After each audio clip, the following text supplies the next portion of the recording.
22 June প্রধান উপদেষ্টার উপস্থিতিতে হতে যাওয়া সম্মেলনে বিচার বিভাগের আলাদা সচিবালয় প্রতিষ্ঠার বক্তব্য আরও জোরালো করে তুলে ধরা হবে। ওই দিন বিচার বিভাগের জন্য টার্নিং পয়েন্ট হয়ে থাকবে বলে আশা প্রধান বিচারপতি ডক্টর সৈয়দ রিফাত আহমেদের।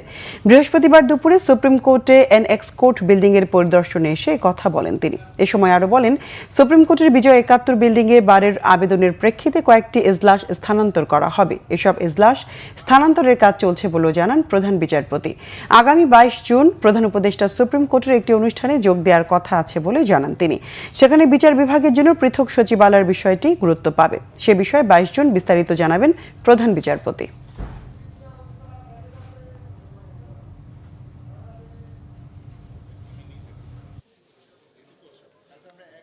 প্রত্যাশা অনেক রয়েছে এবং আপনারা তো আমন্ত্রিত।